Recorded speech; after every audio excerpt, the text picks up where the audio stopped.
Thank you very much, sir. It's indeed pleasure to speak at this fifth or training session. Uh, in fact, we would like to see Chinese development in our backdrop that we only have $7 billion in our pocket, and out of these $7 billion of in our pocket, $3 billion are already uh, we uh, we have received from the Saudi government. So we cannot spend that 3 billion.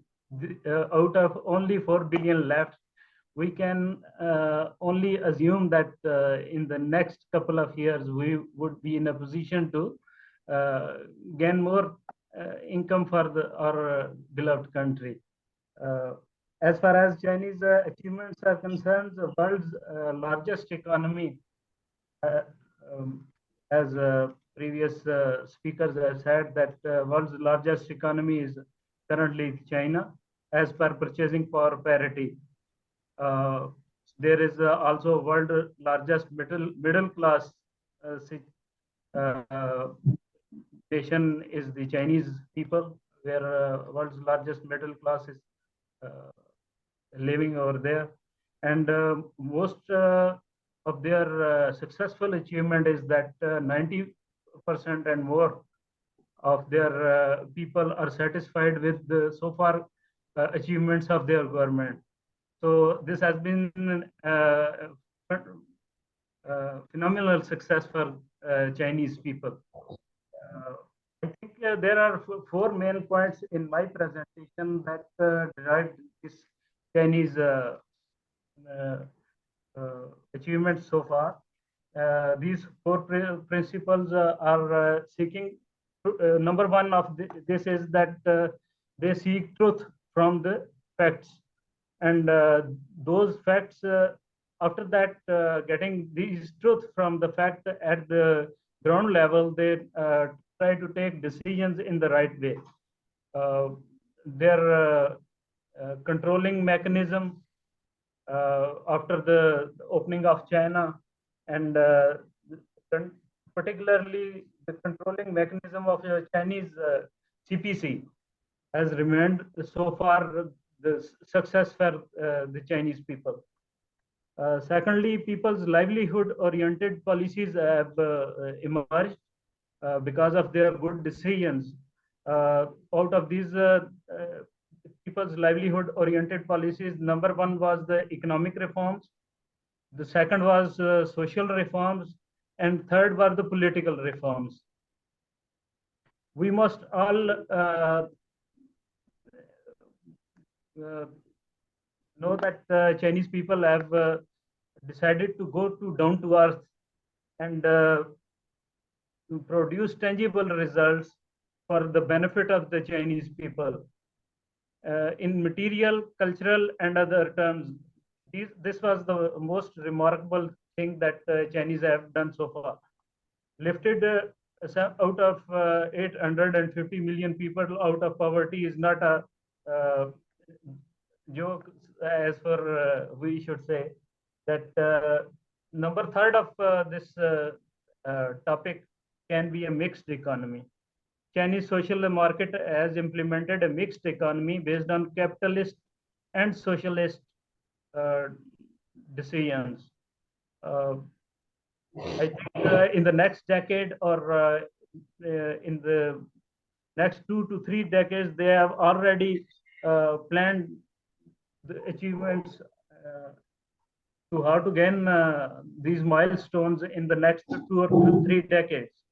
Gradual reforms and trial and error approach was implemented. Fourth of this, this is the last fourth.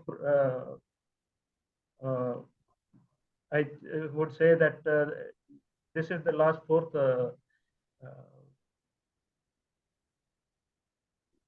topic, that general reforms and trial and error approach was implemented.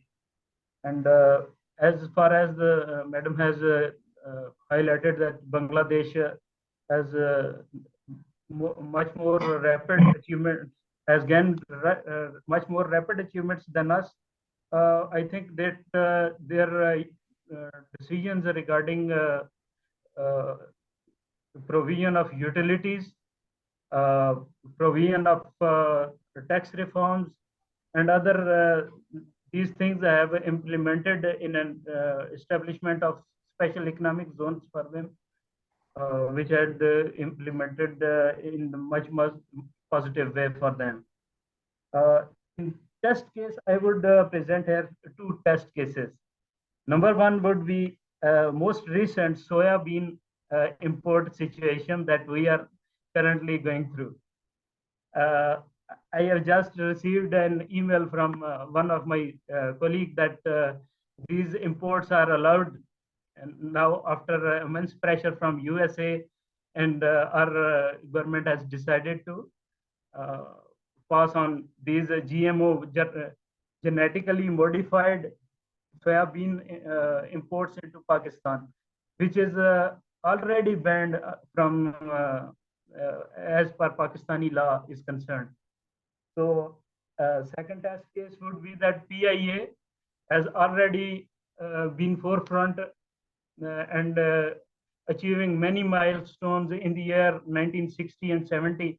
And PIA has established Karachi as main hub to bring all people from all over the world to Karachi, and then from Karachi they had flights to every corner of the world.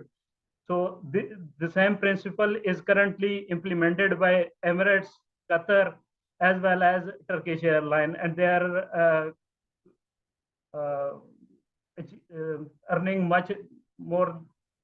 Even single Emirates Airways is earning $45 billion a year for the Dubai government. So why cannot PIA achieve this task?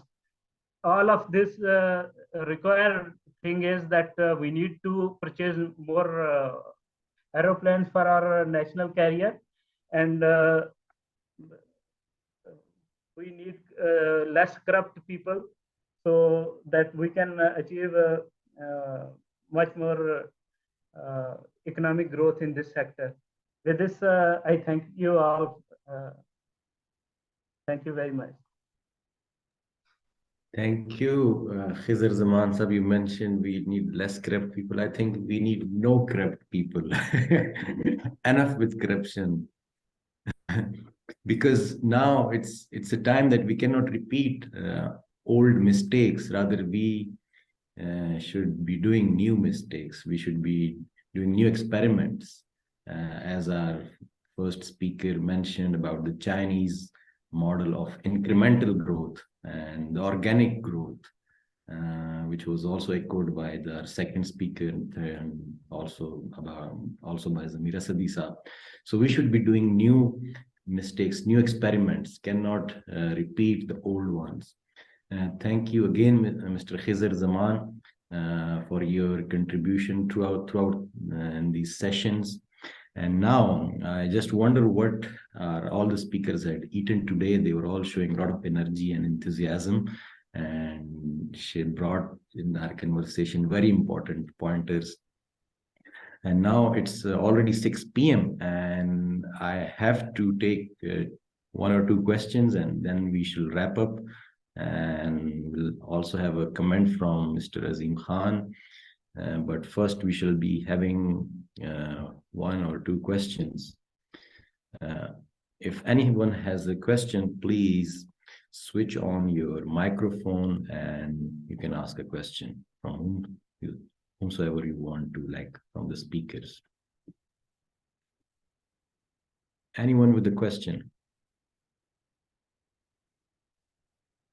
I think with all those sessions, the listeners, the audience, they have got enough information and learning that now in this session we are not having a single question.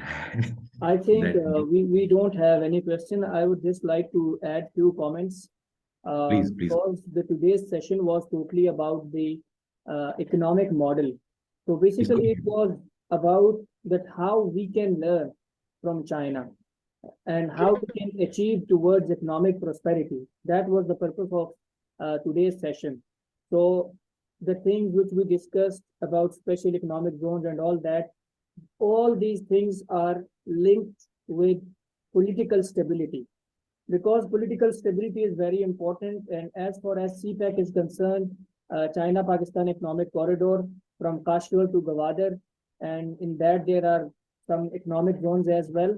Mr. Khizar discussed in detail about those economic zones.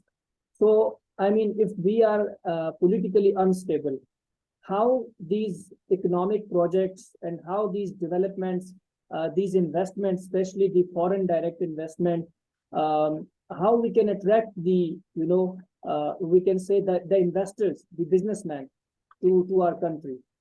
Because definitely political instability will not only, disturb our economic progress.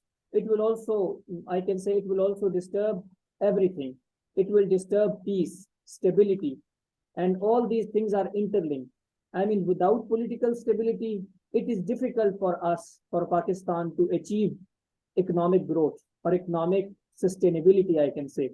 So that is one of the major issues, because we have seen that, recently many, when new government come, they blame others. I'm not naming anyone, but I'm just giving an example. Whenever new government come, they say the work on the CPEC was slow.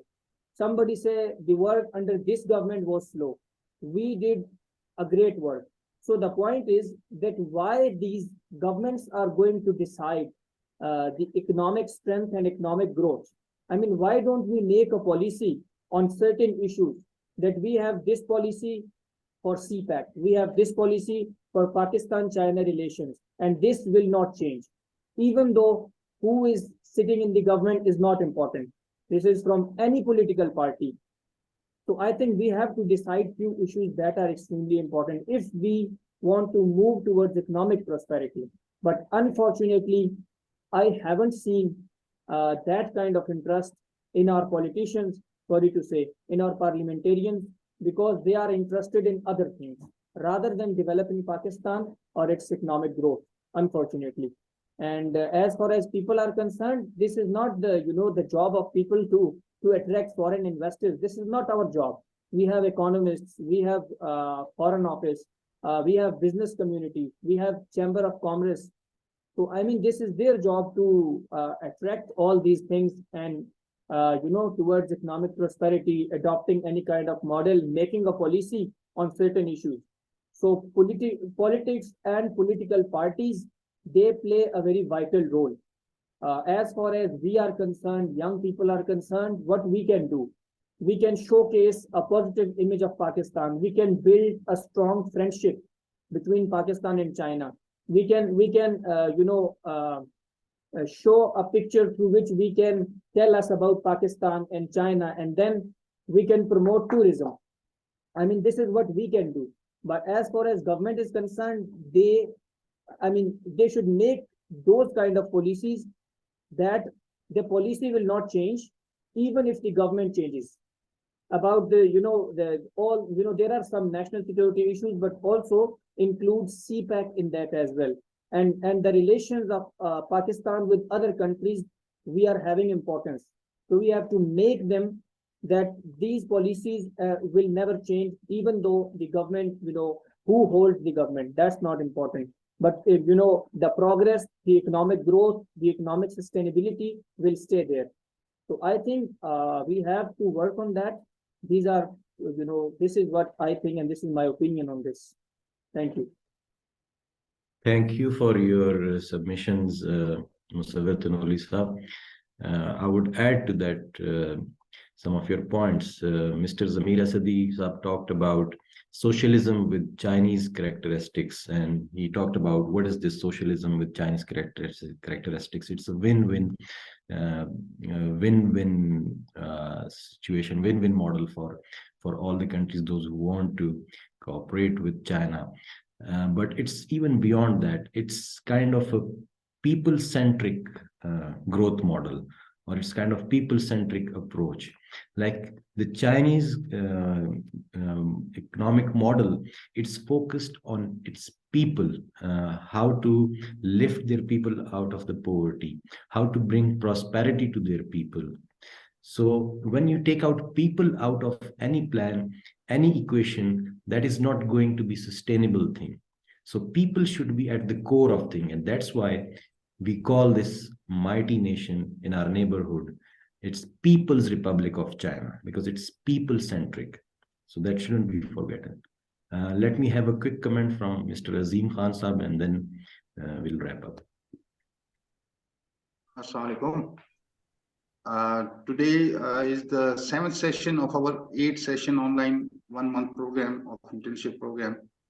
Tomorrow it will be the last session, and that will be mostly on suggestions and lessons to learn what we learn in these 8 sessions. We will talk about it, and we will discuss about the suggestions, also what we have to do in future. So tomorrow's discussion will be an open discussion, and maybe all the main speakers who joined us during last 7 sessions, they will be present tomorrow, and they will enlighten our knowledge more.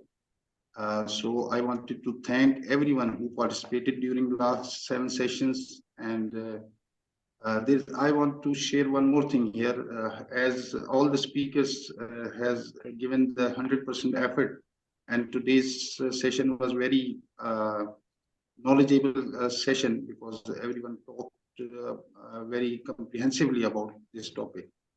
So I want to thank everyone for this, and I want to share that in China, about China, as we have roots in Xinjiang. So we know so many ground realities of China very closely, and what we had experienced during last 70 years, as per in terms of the leadership in China. All the leaders, Chinese people are very lucky in this sense that they got very great leaders who had very their visions were very futuristic, and they have the capability to lead the people towards the right path. So at every era, the leaders who led China in previous times, they created, like Chairman Mao Zedong created political stability in China. And then after that, Mr. Deng Xiaoping brought the economic changes in China. He became able to bring the economic changes in China. So these efforts are interconnected. All the leadership's efforts are interconnected and based on the previous, every upcoming leader, what he did during his tenure, it is totally based on the efforts of the previous leadership, which previous leadership laid down the foundation for that, which upcoming leader adopted the path. So this is the main model which was essential to follow as a close neighbor of China in Pakistan, but unfortunately in our society, the interest our political system has, it is based on different kind of personal interest. Our political system is based on so many personal interests of the elites who are being followed by our people. So now, last time, when 8 months earlier, when this political turmoil started in Pakistan, Chinese foreign spokesperson has suggested few points at that time, that Pakistan should adopt, Pakistan should identify certain matters and then create a comprehensive policy on it that should not be changed in any circumstances. That should be based on the national interest of Pakistan, which should not be changed if there is any change in government. Those policies should be consistently followed. So this was very important suggestion, and we can only hope, and we will do our efforts also to maybe our leaders are also thinking about these things, maybe. So we can only hope for now, and we will do more efforts to make it possible in our society also. So I think I should end here because it's too late now. Thank you very much for everyone. Thank you, Mr. Azeem Khan Sab. You mentioned policies should be consistent, plans should be consistent. Well, that's very true. Dear students, you can conclude from the last lecture and from this lecture. We in the last lecture talked about the GSI and GDI. So remember the D of GDI and the S of GSI. They both are positively correlated to each other. So similarly, what we learned today was that Chinese economic model and political stability both are correlated, both are important. So with this comment, I thank all the speakers, especially our guest speaker today, Ms. Tathir Zara. Thank you so much for joining. Thank you so much for being part of this session today, and all other speakers. We would have session tomorrow as well. So take good care of yourselves, and Khuda Hafiz.